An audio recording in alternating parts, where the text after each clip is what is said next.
Alright, so hey guys, I'm basically just going to be talking about the core game of Counter-Strike Global Offensive.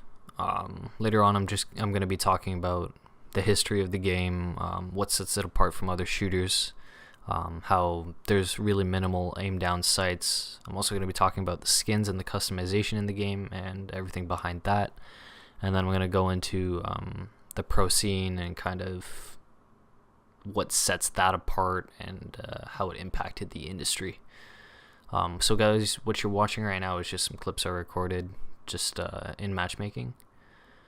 So yeah, to go into the core game, it's basically just 5 versus 5 terrorists versus counter-terrorists, in which the terrorists' goal is to plant the bomb. The counter-terrorists' goal is to defuse the bomb in order to win rounds, or to have either team eliminate the other team. You also have to try and manage your income, in which you use to buy, your smokes, your grenades, your guns, and stuff like that, in which it caps out at 16,000.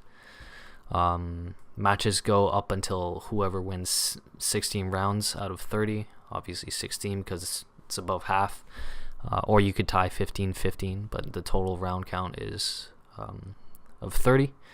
So you just want to play as a team, navigate the map, use your callouts, use your gadgets to navigate the map, and to try and win. Obviously losing is part of the game as well, but that's just part of the fun.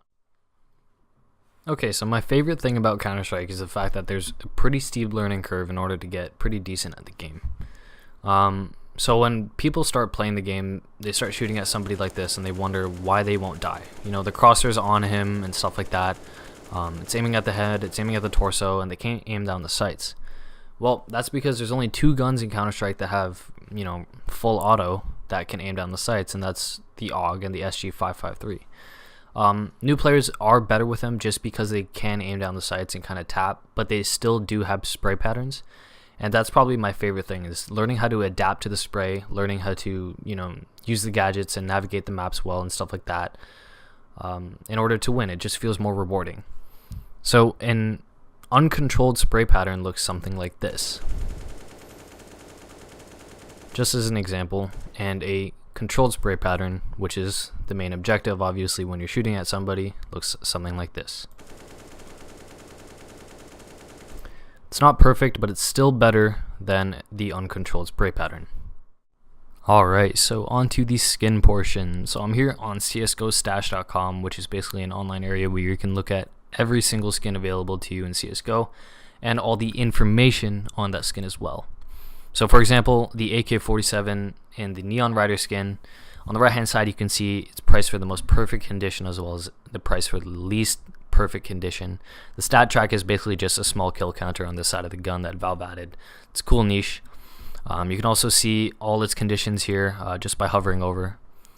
It'll tell you the collection it was a part of, the date it was added, its creator, and the update it was a part of as well. Skins have no real benefit in game. It doesn't help you play better. It might have a small placebo effect if you get one. You might feel good about it, but for the most part, it's all about aesthetics. It's all about customization, which is great, and it sets it apart from Counter-Strike Source and Counter-Strike 1.6, its previous renditions. But yeah, it's all about aesthetics and customization for the skin side of things. So Counter-Strike's history and industry impact go hand in hand. In 1999, it started out as a Half-Life mod, and in 2000 was the first standalone release, being Counter-Strike 1.6.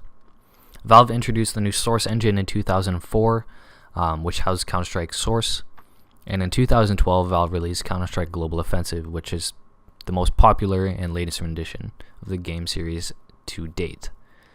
So, with Valve's good reputation and long-standing history for the series, kind of paved the way for its own popularity, as well as with the use of Twitch and other media platforms, allowing the game to grow, bringing in hundreds of thousands of new players, pro players, and the formulation of new teams.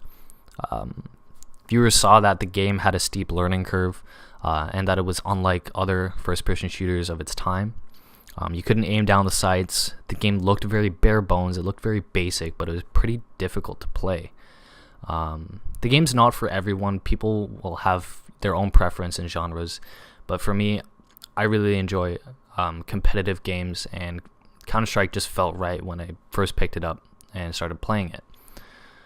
So other players saw the challenge and kind of took it upon themselves to try and get good at the game. They saw that the steep learning curve was all part of the fun. It's all what made Counter-Strike original, and it led to its own industry impact, having a long-standing reputation with Valve, and it's just popularity and being different.